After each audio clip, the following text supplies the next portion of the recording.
लो कि टेस्ला अगर एक सेपरेट कंट्री होती तो जीडीपी वाइज ये दुनिया की 18 सबसे रिच कंट्री होती। यानी Switzerland, UAE, Netherland, Saudi Arabia ऐसी कई पावरफुल कंट्रीज की बैटरी साइज तो परफेक्ट हो गई थी। But still the problem was कि इस बैटरी पैक को पोजीशन कैसे करें। तो इस पे इलॉन मस्क एक बहुत ही यूनिक स्ट्रैटेजी लेकर आया। टाटा, महिंद्रा जो 75 सालों में नहीं कर पाए, वो इलॉन मस्क ने 21 सालों में कैसे कर दिखाया। Also let me tell you कि यही वो बेट थी जिसने इलॉन को पूरी दुनिया का सबसे अमीर इंसान बनाया था और टेस्ला को $1 ट्रिलियन की कंपनी। एक पॉडकास्ट में जब इलॉन से पूछा गया कि आप अभी ऐसे क्या प्रॉब्लम फेस कर रहे हो जिसको लोग ज्यादातर नोटिस नहीं करते, तो पता है इलॉन मस्क क्या कहते हैं?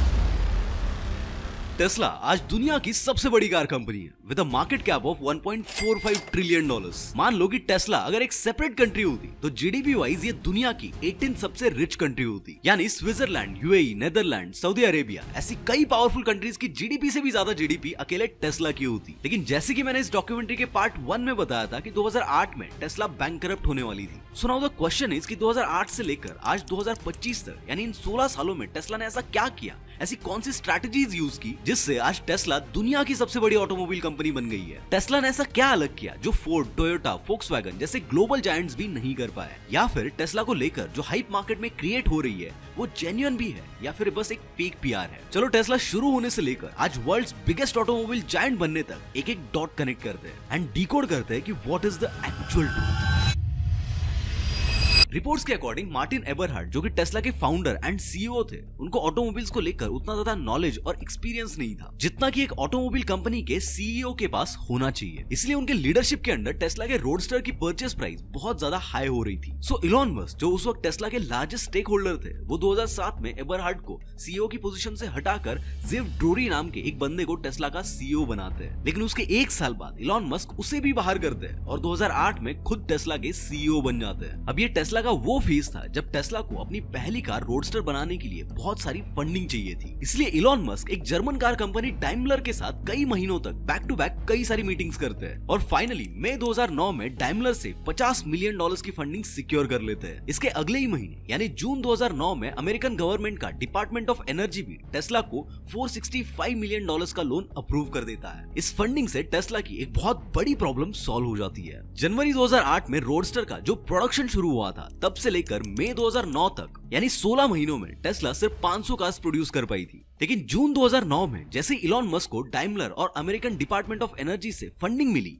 उसके सिर्फ एक महीने में यानी जुलाई 2009 में टेस्ला ने 109 कार्स डिलीवर कर दी और ये मंथ टेस्ला का हाईएस्ट प्रोडक्शन मंथ होने के साथ साथ उनका फर्स्ट प्रॉफिटेबल मंथ भी बन चुका था। अब रोडस्टर का प्रोडक्शन तो स्टार्ट हो चुका था, लेकिन दिक्कत ये थी कि ये रोडस्टर कार बहुत ज्यादा एक्सपेंसिव थी और इलॉन का ये गोल था कि इलेक्ट्रिक कार्स को मेन स्ट्रीम बनाया जाए, जो कि रोडस्टर जैसी परफॉर्मेंस और लग्जरी सेगमेंट के कार से पॉसिबल नहीं था। तो अब क्या किया जाए? तो अब इलॉन मस्क एक नई कार बनाने का डिसीजन लेते हैं जिसकी प्राइस $60,000 यानी अप्रोक्सीमेटली 50 लाख रुपए हो, जो कि मास प्रोडक्शन के लिए इजी हो और मासेस के लिए अफोर्डेबल भी हो। इसीलिए जब रोडस्टर पे काम चल रहा था, तब उसी के साथ 2007 में टेस्ला एक और कार पे काम कर रही थी जिसका नाम था मॉडल एस और यही वो कार थी जो टेस्ला के इलेक्ट्रिक व्हीकल्स को मेन स्ट्रीम में लाने वाली थी। इलॉन ने मॉडल एस की डिजाइन का कॉन्ट्रैक्ट एक famous car designer Henrik Fisker को दिया था। हेनरिक ने इससे पहले BMW Z8 और एस्टन मार्टिन DB9 जैसी कई स्टनिंग कार्स को डिजाइन किया था। लेकिन जैसे कि इलॉन मस्क को हर जगह पर अपनी टांग डालनी होती है, तो उन्होंने हेनरिक के डिजाइन्स में भी चेंजेस बताना शुरू कर दिए। इसलिए हेनरिक फिस्कर इलॉन के साथ कोऑपरेट नहीं कर पाया और कुछ ही महीनों में उन्होंने अपना कॉन्ट्रैक्ट कैंसिल कर दिया।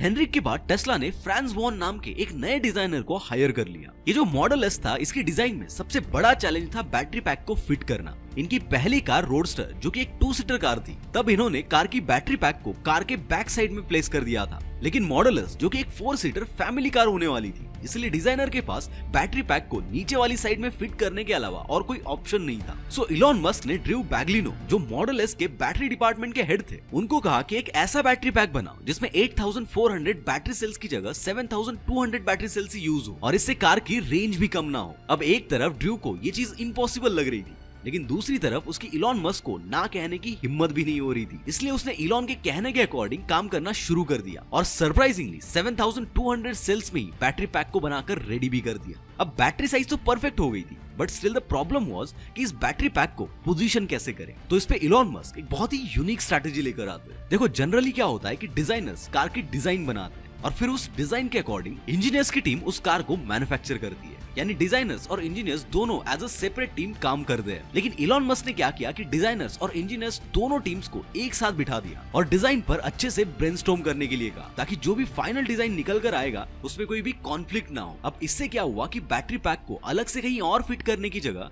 उसे कार के फ्लोर में फिट कर दिया गया, जिससे कार की बैटरी कार के स्केलेटन का ही एक पार्ट बन गई और उससे कार में बैटरी की वजह से कोई एक्स्ट्रा स्पेस भी ऑक्यूपाई नहीं हुई। इस तरह 5 साल के एफर्ट्स के बाद मॉडल एस का डिजाइन रेडी हुआ और फाइनली जून 2012 से प्रोडक्शन स्टार्ट हो गया। मॉडल एस के बाद टेस्ला ने मॉडल एक्स, मॉडल 3 और मॉडल वाई को भी डिजाइन किया। लेकिन इन सब कार्स में सबसे इंटरेस्टिंग कहानी मुझे टेस्ला के इस व्हीकल की लगी। इसके लुक से आपको लग रहा होगा कि ये कोई फ्यूचरिस्टिक कार होगी, but let me tell you कि ये टेस्ला का साइबर ट्रक है। यानी जैसे हमारे यहाँ पर ये पिकअप्स होते हैं, बिल्कुल वैसा ही कुछ। तो इस साइबर ट्रक की स्टोरी कुछ ऐसी है कि साइबर पंक 2077 और हेलो नाम के 2 वीडियो गेम्स के ट्रेलर में एक ट्रक दिखाया गया था। तो 2017 में यहीं से इलॉन के माइंड में इसी टाइप का एक पिकअप ट्रक बनाने का आइडिया आता है और वो अपनी टीम को ऐसा एक ट्रक बनाने का टास्क देते हैं। हालांकि डिजाइनर्स इस कॉन्सेप्ट को लेकर थोड़ा हिचकिचाते भी है, क्योंकि उन्हें लगता है कि ये ट्रक बहुत ही ज्यादा फ्यूचरिस्टिक टाइप का हो जाएगा, जिसे शायद लोग ना खरीदे। लेकिन इलॉन का ऑलरेडी डिसाइडेड था कि कोई इसे खरीदे या ना खरीदे, इस ट्रक को तो मैं बना के ही रहूंगा। और इस तरह फाइनली जैसा इलॉन चाहते थे, बिल्कुल वैसा पिकअप ट्रक रेडी हो जाता है, जिसको आज हम साइबर ट्रक के नाम से जानते हैं। अब टेस्ला के अंडर एक से बढ़कर एक अलग अलग मॉडल्स बनना शुरू तो हो गए थे, लेकिन अपार्ट फ्रॉम दिस, जब टेस्ला की पहली कार रोडस्टर पे काम चल रहा था, तभी इलॉन समझ गए थे कि हमने कितनी भी क्वालिटी कार्स बनाई, लेकिन अगर हम क्वांटिटी यानी मास प्रोडक्शन का गेम क्रैक नहीं कर पाए तो कोई और प्लेयर आकर खेल जाएगा। आपको पता है टाटा और महिंद्रा को शुरू होकर आज 75 से भी ज्यादा साल हो गए, लेकिन इन दोनों कंपनीज में से किसी भी कंपनी की एनुअल प्रोडक्शन कैपेसिटी 15 लाख से ज्यादा नहीं है। बट यू नो टेस्ला, जो सिर्फ 21 साल पुरानी कंपनी है, वो हर साल लगभग 18 लाख व्हीकल्स प्रोड्यूस करती है। But now the question is कि इलॉन मस्क ने टेस्ला के प्रोडक्शन कैपेसिटी को इतना रैपिडली बढ़ाया कैसे? टाटा, महिंद्रा जो 75 सालों में नहीं कर पाए, वो इलॉन मस्क ने 21 सालों में कैसे कर दिखाया? देखो, ये जो आप टेस्ला की फैक्ट्री देख रहे हो, ये कैलिफोर्निया के फ्रेमोंट सिटी में लोकेटेड है। लेकिन ये फैक्ट्री पहले टोयोटा और जनरल मोटर्स की हुआ करती थी, जब इन दोनों के बीच में एक जॉइंट वेंचर था। 25 साल तक इन दोनों ने इस फैक्ट्री में गाड़ियां बनाई, लेकिन 2009 में जनरल मोटर्स ने बैंकरप्सी फाइल कर दी थी, जिसके चलते इस फैक्ट्री को ऑक्शन कर दिया गया था। और इसको एक स्टील डील समझकर मई 2010 में सिर्फ $42 मिलियन में टेस्ला ने इस फैक्ट्री को खरीद लिया। अपने मास प्रोडक्शन को बढ़ाने के लिए टेस्ला ने इसके अलावा ऑस्टिन, बर्लिन, शांघाई ऐसी और भी कई जगहों पर वर्ल्ड वाइड अपनी फैक्ट्रीज एस्टैब्लिश की। इसी के साथ इन कार्स की बैटरीज मैन्युफैक्चर करने के लिए टेस्ला ने नेवाडा और न्यूयॉर्क में अपनी गीगा फैक्ट्रीज भी एस्टैब्लिश की। लेकिन मास प्रोडक्शन के लिए सिर्फ फैक्ट्रीज बनाने से ज्यादा इंपॉर्टेंट था असेंबली लाइन की प्रोसेस को बिल्ड करना, क्योंकि ये प्रोसेस सेट किए बगैर प्रोडक्शन को स्केल करना सिर्फ टेस्ला ही नहीं बल्कि किसी भी कंपनी के लिए बहुत ज्यादा डिफिकल्ट है। इसलिए इलॉन मस्क एक बहुत ही तगड़ा 5 स्टेप प्रोसेस बनाते हैं, जो टेस्ला के प्रोडक्शन को सिर्फ कुछ ही महीनों में एकदम से बढ़ा देता है। लेकिन इलॉन के इस 5 स्टेप प्रोसेस को समझने से पहले आपको उनकी टेस्ला के बोर्ड मेंबर्स के साथ जो एक बेट लगी थी उसके बारे में समझना पड़ेगा, जिसने इलॉन को ये 5 स्टेप प्रोसेस इन्वेंट करने के लिए मजबूर किया। And also let me tell you कि यही वो बेट थी जिसने इलॉन को पूरी दुनिया का सबसे अमीर इंसान बनाया था और टेस्ला को $1 ट्रिलियन की कंपनी। तो बात कुछ ऐसी थी कि 2017 से लेकर 2019 के बीच टेस्ला बहुत सारी प्रोडक्शन और लॉजिस्टिक प्रॉब्लम्स फेस कर रही थी और बात यहाँ तक आ चुकी थी कि टेस्ला बैंकरप्सी से सिर्फ 1 महीना दूर थी। इसलिए इसी बीच फरवरी 2018 में इलॉन मस्क टेस्ला के बोर्ड मेंबर्स के साथ ऑफिशियली एक बेट लगाते हैं। बेट ये थी कि अगर इलॉन मस्क टेस्ला का मार्केट कैप, जो उस वक्त $52 बिलियन था, उसे बढ़ाकर $650 बिलियन तक पहुंचा देंगे तो इलॉन मस्क ये बेट जीत जाएंगे और बदले में उनको $56 बिलियन मिलेंगे। बट इन केस अगर वो ये टारगेट मीट नहीं कर पाए तो उसके बाद उनको टेस्ला से कोई सैलरी भी नहीं मिलेगी। अब देखो, टेस्ला की मार्केट कैप जो $52 बिलियन से $650 बिलियन पर लेकर जाना है, तो उसके लिए इलॉन को टेस्ला का शेयर प्राइस बढ़ाना पड़ेगा। और शेयर्स के प्राइस कब बढ़ेंगे? जब कंपनी का रेवेन्यू, प्रॉफिट और सेल्स बढ़ेंगे, राइट? इसलिए इलॉन ने इस टारगेट को अकम्प्लिश करने के लिए टेस्ला के प्रोडक्शन को फास्ट और एफिशिएंट बनाने पर काम शुरू कर दिया। उनका पहला टारगेट था टेस्ला मॉडल 3 की प्रोडक्शन को इंक्रीज करना। देखो, उस टाइम पर फ्रेमोंट की गीगा फैक्ट्री में मॉडल 3 के 2000 मॉडल्स हर हफ्ते प्रोड्यूस हो रहे थे, लेकिन इलॉन का ये टारगेट था कि ये नंबर 5000 कार्स पर वीक तक पहुंच जाए। इस टारगेट को मीट करने के लिए वो सबसे पहले नेवाडा की गीगा फैक्ट्री में जाते हैं। जब वो उस फैक्ट्री में जाते, उस वक्त तक वहां पर हर हफ्ते 1800 बैटरी पैक्स प्रोड्यूस हो रहे थे और इतने स्लो बैटरी प्रोडक्शन से 5000 कार्स पर वीक का टारगेट अचीव करना इम्पॉसिबल था। इसलिए इलॉन खुद अगले 4 महीने नेवाडा की गीगा फैक्ट्री में काम करते हैं और बैटरी के प्रोडक्शन को इंक्रीज करते हैं। कैसे? इस पर हम अगले 2 मिनट में बात करेंगे। अब नेवाडा की गीगा फैक्ट्री के बाद अप्रैल 2018 में इलॉन फ्रेमोंट वाली फैक्ट्री में जाते हैं, जहां पर उस वक्त तक हर वीक 2000 मॉडल 3 कार्स प्रोड्यूस हो रही थी और अगले 2 महीने इलॉन इस फैक्ट्री में भी काम करते हैं। एंड सरप्राइजिंगली 1 जुलाई 2018 को इलॉन मस्क अपना एक हफ्ते में 5000 मॉडल 3 कार्स बनाने का टारगेट अचीव कर लेते हैं। But now the question is कि 4 महीने नेवाडा की गीगा फैक्ट्री और 2 महीने फ्रेमोंट वाली फैक्ट्री, यानी कुल मिलाकर इन 6 महीनों में इलॉन ने ऐसा क्या मैजिक किया जिससे उन्होंने 5000 कार्स हर हफ्ते बनाने का टारगेट अचीव कर लिया। So here comes Elon Musk का 5 स्टेप प्रोसेस, जिसको वो द एल्गोरिथम कहते हैं। सो लेट्स अंडरस्टैंड कि एग्जैक्टली ये है क्या। और हाँ, इन 5 स्टेप्स को बहुत ही ध्यान से सुनना, क्योंकि ये आपको आपके पर्सनल लाइफ में बहुत काम आने वाली है। स्टेप 1, इंटरोगेट द इररिलेवेंट, यानी क्वेश्चन एवरीथिंग। इलॉन के अकॉर्डिंग किसी भी प्रोडक्ट मैन्युफैक्चरिंग में कई प्रोसेस और कई पार्ट्स इन्वॉल्व होते हैं। तो इलॉन क्या करते थे कि वो उस असेंबली लाइन के सामने खड़े होकर उस स्पेसिफिक प्रोडक्ट को बनते हुए देखते थे और उस ऑब्जर्वेशन के बेसिस पर खुद से क्वेश्चन करते थे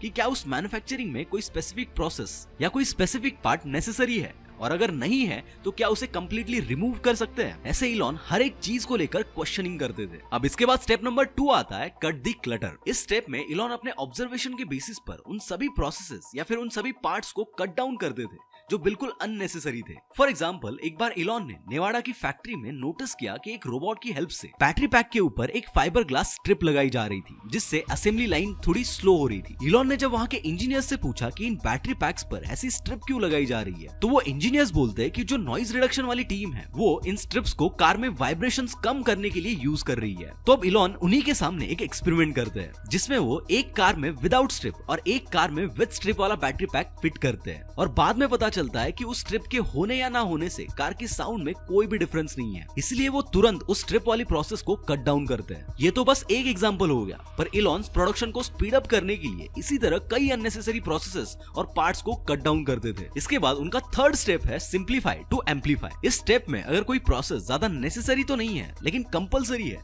तो इलॉन उस प्रोसेस को ऑप्टिमाइज और सिंप्लीफाई करते हैं ताकि उस प्रोसेस पर जितना पॉसिबल हो उतना टाइम बच सके। इलॉन का 4th स्टेप है स्पीड इट अप। इस स्टेप में इलॉन प्रोडक्शन साइकिल टाइम को इंक्रीज करने पर फोकस करते थे। फॉर एग्जांपल, फ्रेमोंट वाली फैक्ट्री में एक जगह पर एक रोबोटिक आर्म था जो नट बोल्ट्स को टाइट करने का काम कर रहा था, लेकिन जब इलॉन ने वहां जाकर खुद वो काम करके देखा तो ही नोटिस्ड कि उस रोबोटिक आर्म का काम उससे ज्यादा फास्ट वो मैन्युअली कर पा रहे थे। इसलिए इलॉन ने वहां के टेक्नीशियंस को बुलाया और जब उनसे इसके बारे में डिस्कस किया गया तो उन्हें पता चला कि उस रोबोटिक आर्म को उसकी मैक्सिमम स्पीड से 20% स्पीड पर ही चलाया जा रहा था। अब टेक्नीशियंस के अकॉर्डिंग ऐसा करना एक स्टैंडर्ड फैक्ट्री सेटिंग थी, लेकिन इलॉन उनसे कहता है कि फैक्ट्री सेटिंग तो हमेशा स्टूपिड होती है, और उन टेक्नीशियन से कहा कि उस रोबोटिक आर्म को उसके 100% स्पीड पर चला दो। लेकिन 100% स्पीड पर वो रोबोट ठीक से काम नहीं कर पा रहा था, इसलिए फिर उसे 70% स्पीड पर चलाना शुरू किया, जो कि वर्कआउट भी हो गया। यानी इलॉन अगर वहां असेंबली लाइन पर खुद जाकर ये ऑब्जर्व नहीं करते तो शायद वो 70% का स्पीड हमेशा के लिए 20% पर ही रह जाता। एंड फाइनली इस 5 स्टेप प्रोसेस का लास्ट स्टेप है automate with purpose. Elon Musk ने नोटिस किया था कि असेंबली लाइन के जो सेंसर्स थे वो बहुत ही ज्यादा सेंसिटिव थे। इवन अगर एक पेपर का टुकड़ा भी असेंबली लाइन पर गिर जाता था तो पूरी असेंबली लाइन स्टॉप हो जाती थी। इसलिए इलॉन ने कई सारे सेंसर्स और इवन कई सारे रोबोट्स भी हटवा दिए और उनकी जगह उस काम के लिए वर्कर्स बिठा दिए, क्योंकि उनके अकॉर्डिंग कुछ काम रोबोट से ज्यादा फास्ट एक ह्यूमन कर सकता था। And this is how Elon की इस 5 स्टेप प्रोसेस ने टेस्ला को 5000 कार्स पर वीक बनाने में हेल्प की, और आगे इसी को स्टैंडर्ड प्रोसेस बनाकर इलॉन ने इसे टेस्ला की सभी फैक्ट्रीज में अप्लाई कर दिया। इस प्रोसेस की वजह से सरप्राइजिंगली टेस्ला जो 2017 में अराउंड 1,07,000 कार्स बना रही थी, वो प्रोडक्शन 2018 में 2,54,000 के ऊपर चला गया था, और इवन 2024 के 3 क्वार्टर्स में ये प्रोडक्शन 13,13,000 कार्स पे पहुंच चुका है। 7 जनवरी 2021 को इलॉन मस्क दुनिया के सबसे अमीर इंसान बन गए,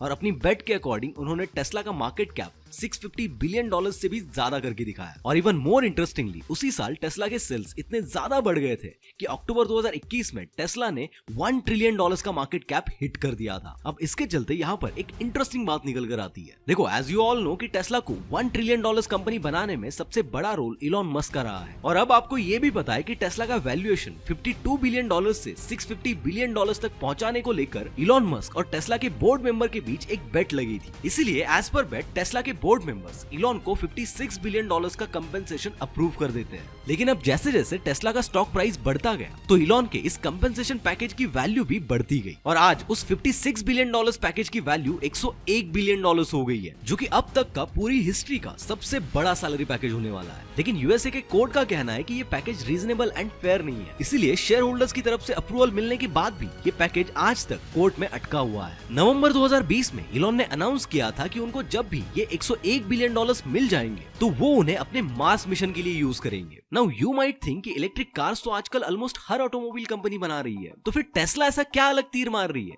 उनका एक्स फैक्टर क्या है जो इनका वैल्यूएशन बाकी ऑटोमोबाइल कंपनीज के कंपेयर में इतना ज्यादा है? तो देखो 2015 से ही पूरी दुनिया में कई कंपनीज ने इलेक्ट्रिक कार्स बनाना शुरू कर दिया है, जिससे ईवी मार्केट में हेवीली कंपटीशन बढ़ गया है। But what makes Tesla stand out कि उन्होंने 2016 में पहली बार मास स्केल पर ऑटो पायलट सिस्टम लॉन्च किया था और इसी रीजन से टेस्ला के सेल्स बहुत ज्यादा हाई हो गए। टेस्ला की सेल होने वाली हर 5 में से एक कार सेल्फ ड्राइविंग वाली कार होती है। इस पर्टिकुलर कार के लिए कस्टमर्स अप्रोक्सीमेटली 4 लाख रुपए एक्स्ट्रा पे करते हैं, जो टेस्ला की प्रॉफिटेबिलिटी में एक बहुत बड़ा रोल प्ले करता है। इन सेल्फ ड्राइविंग कार्स को और भी ज्यादा पावरफुल बनाने के लिए और एक ह्यूमन बीइंग से भी 30 गुना ज्यादा सेफ बनाने के लिए इलॉन ने डोजो नाम का एक सुपर कंप्यूटर बनाया, जो कि एक दिन में मिलियंस ऑफ वीडियोस को प्रोसेस कर सकता है। लेकिन इससे क्या होगा? तो देखो, ये वो वीडियोस होती है जो टेस्ला के व्हीकल्स में लगे कैमरा से रिकॉर्ड होती है। इन वीडियोस को प्रोसेस करके टेस्ला के ऑटो पायलट सिस्टम का जो आर्टिफिशियल न्यूरल नेटवर्क है उसको ट्रेन किया जाता है, ताकि फ्यूचर में टेस्ला की कार्स में जो चिप लगेगी या इन कार्स का जो आर्टिफिशियल ब्रेन होगा उसको इस लेवल तक इंटेलिजेंट बनाया जाएगा कि वो बिना किसी ह्यूमन इंटरवेंशन के एक ह्यूमन ड्राइवर से भी बेटर ड्राइविंग कर सके और टेस्ला कार्स को एक फुल्ली ड्राइवरलेस कार बनाया जा सके। इवन आप यकीन नहीं करोगे, टेस्ला ने अब 2 ऐसे व्हीकल्स पर काम करना शुरू किया है जो उबर, ओला और लिफ्ट जैसी ऑनलाइन टैक्सी बुकिंग कंपनीज को लिटरली खत्म कर सकती है और इन कंपनीज में काम करने वाले ऑलमोस्ट 95 लाख ड्राइवर्स को जॉबलेस बना सकती है। एक पॉडकास्ट में जब इलॉन से पूछा गया कि आप अभी ऐसे क्या प्रॉब्लम फेस कर रहे हो जिसको लोग ज्यादातर नोटिस नहीं करते, तो बता इलॉन मस्क क्या कहते हैं, उन्हीं से सुन लो।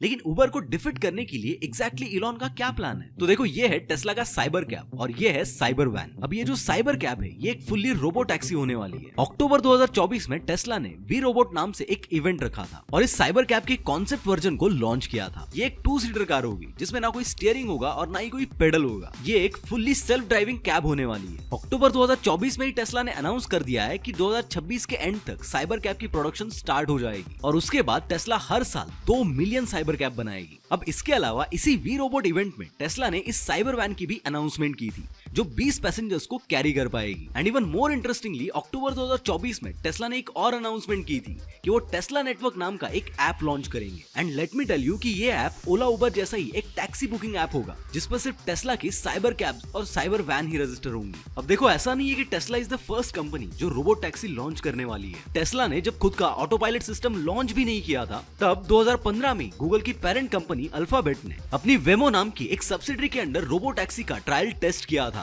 और 2020 में एरिजोना में उन्होंने ऑफिशियली अपने रोबो टैक्सी को लॉन्च कर दिया था, जो कि आज भी ऑपरेशनल है। लेकिन वेमो की रोबो टैक्सी लिमिटेड सिटीज में ही ऑपरेट होती है। सो आगे चलकर टेस्ला मास प्रोडक्शन करके इसमें मार्केट लीडर बन सकती है। सो इन केस आगे टेस्ला और वेमो की ये सर्विस इंडिया में आती है तो क्या ये ओला उबर को खत्म कर सकता है? कमेंट्स में बताओ।